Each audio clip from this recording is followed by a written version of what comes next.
He keeps sending me angels from on high. He keeps sending me angels to teach me how to fly. When I look at my past from a higher point of view, from a higher consciousness, it's then that I realize that all those challenges, all those challenging events, all those challenging people were opportunities for me to learn how to fly. And it's because of them that I've grown, that I'm wiser, that I'm stronger. It's because of them that I am who I am today. So just as in my personal life, just as in your personal life, you've grown, so our country has grown. Not in spite of, but because of our past. In the northeast corner of the National Archives building in Washington, D.C., is a statue called The Future. And the woman has a book in her hand and her eyes lifted from the book.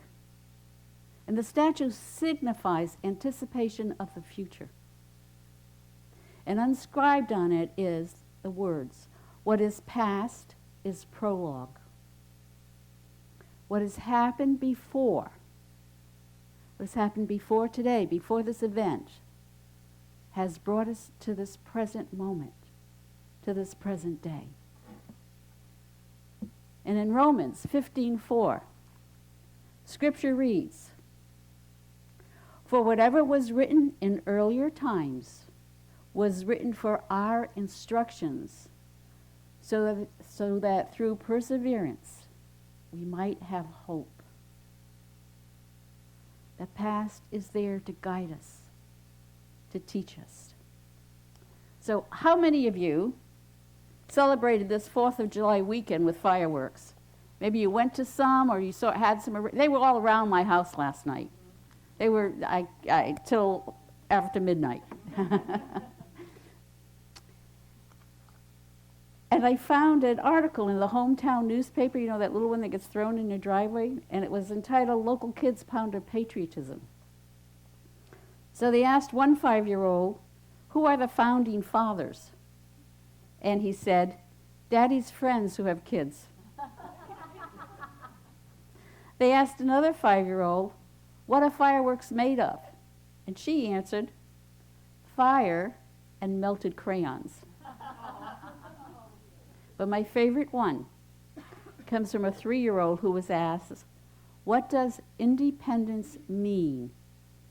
And she answered, "Color, then erase it, then color it again." Wisdom from a 3-year-old. Can I do that with my life? Can I color it? Can I live it? And then, can I look at it from the past, and if I'm holding any resentments, any anger, any negative thinking, can I erase it? Can I erase it and see it in a new way? Can I see it as the angels that have given me the opportunity to learn patience, to learn kindness, to learn how to be loving? Can I color it again from a higher viewpoint? When I see from a higher viewpoint, I see an opportunity to grow. I see angels teaching me to fly.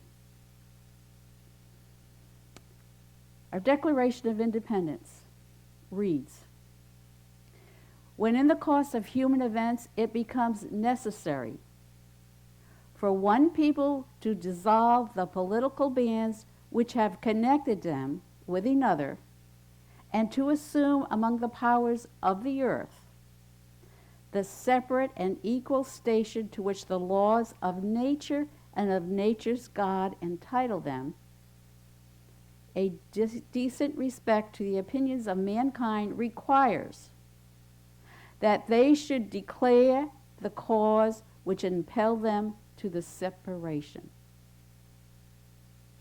What this is doing is it's explaining why the colonies were separating from England. You know, our human mind has to know why we're doing something. If I'm going to change, if my country's going to change, if this church is going to change to become better than it was in the past, my mind wants to know why. What is past is prologue. History is here to teach and remind us that we can grow, we can improve, and we can become better. But we have to separate. I have to separate from those old thoughts and beliefs, right, that keep me doing things the same way. Look how this country has grown. Look how it's moved from slavery to the abolishment of slavery to the president we have today. Look how it's moved from women's suffrage to a woman who's now running for president.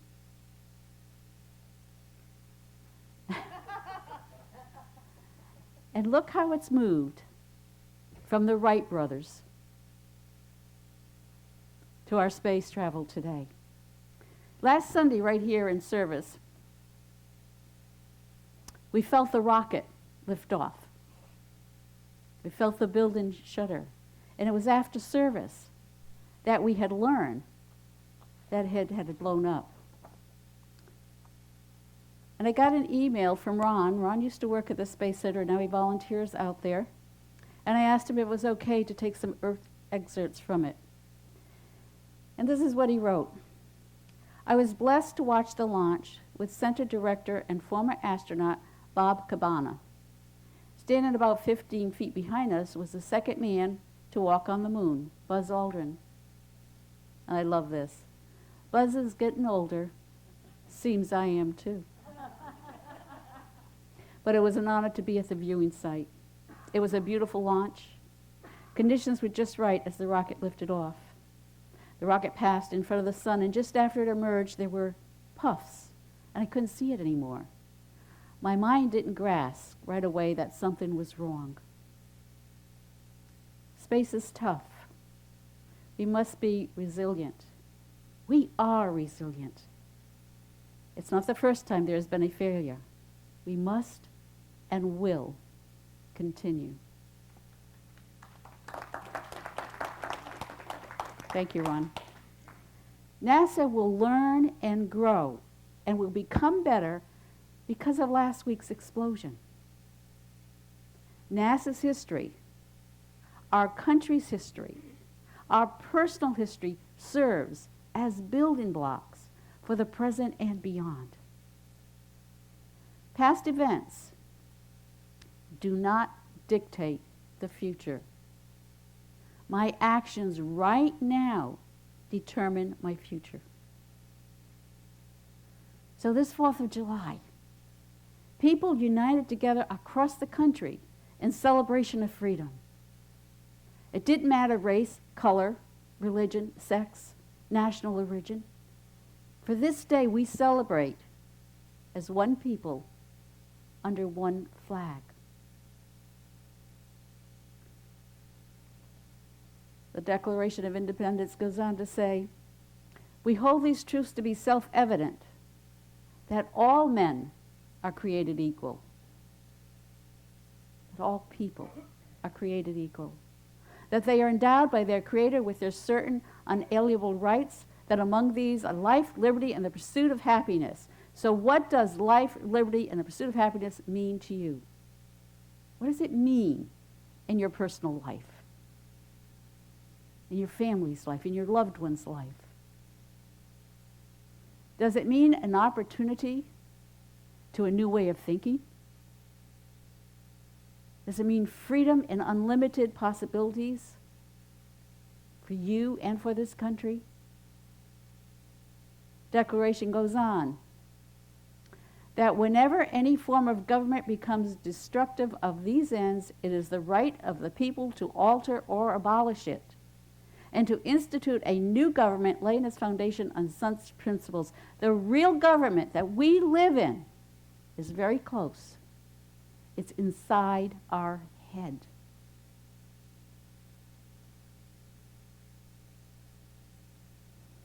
And the only thing that's preventing me from a life of freedom, from the pursuit of my happiness, is the government of thoughts I've got ruling inside here. They keep me separate from God. They keep me focused on the real world. They tell me life is hard, life is tough. This is stressful. Poor me, I'm a victim.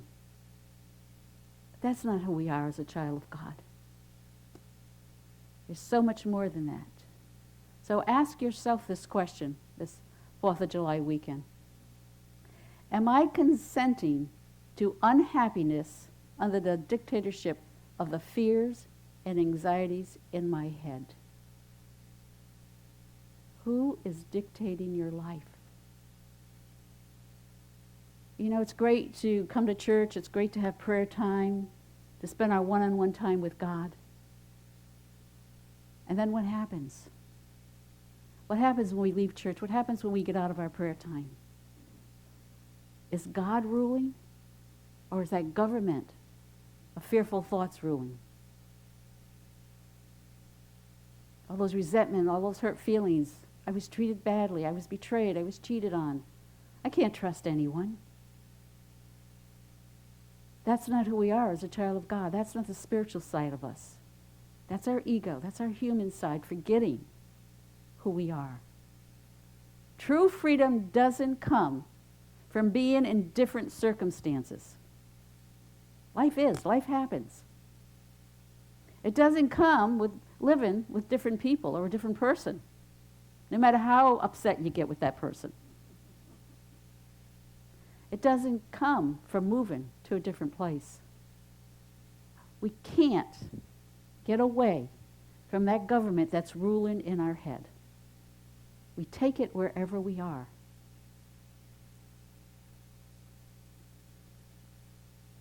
True freedom comes from rising above those limited beliefs. From rising above those negative thoughts. So I'm going to invite you to declare your independence today over any limited beliefs that you have. Catch them, watch them, notice when you go into them. Those fearful negative thoughts that march through your head like the British troops did to the colonists, telling you you can't do this, you can't do that. Isn't that what they do? Yeah. Take charge of them, stand up to them, say, okay, God, I give in to my highest good. I give in to you, and I will not be locked into my past anymore. I will not let life be this way anymore. I now put God first, and I have the right to freedom and to life, to liberty, and the pursuit of happiness. Lay down a new government in your head based on God, based on truth principles, and allow your soul's government to be under God, not fear. Because when I have that connection to God, when I know that oneness with God, there's no way I can live in fear. Let the past be a prologue, not a fear that keeps you from growing and moving forward. Do you get that? You know, it's so easy to go back into past events and say, I can't because of this. This is how life is going to show up. It's proof. It happened here. We're so much greater than that. We're so much more powerful than that. I've been teaching a class based on this little book. Myrtle Fillmore is a co-founder of Unity, and in her prayers, she was given 6 months to live, and through prayer and meditation, she was healed, lived another 40 years. And this book I've taught this book many times, I've read it many times, studied it, and again, it's a whole new book for me. And she writes, To be truly healed and quickened by life more abundant, one must forget the past and the limitations of the past, and hear this, and offer every thought, every ounce of energy to be used in bringing God's light, love, order, beauty, and health into the earth and into the lives of all people. Do you have the power in that? What's so good about this is these are letters she wrote to people. This is something she learned in a book. This is what she learned through her own experience. One's body is not to be thought of as the temple. One's body is to be thought of as the temple of the living God. One's arms, one's hands, the expression of God's mind's ideas of power through love and service and splendid work. One should think of whatever one is led to do as being God's work. When I'm upset, when I'm angry, am I doing God's work? One should realize that one is free to decide wisely and to do whatever will benefit oneself and others. This is our purpose. This is where true freedom lies. In thinking wise thoughts and using kind words and using loving actions. That's how we express true freedom through ourselves. As service to others, service to our country, to our world, and to ourselves. As a child of God, there are greater things in store for you and for our country. So today, like a firecracker that is popping out of its old restrictive thinking, declare your independence. For what is past is prologue. God bless you.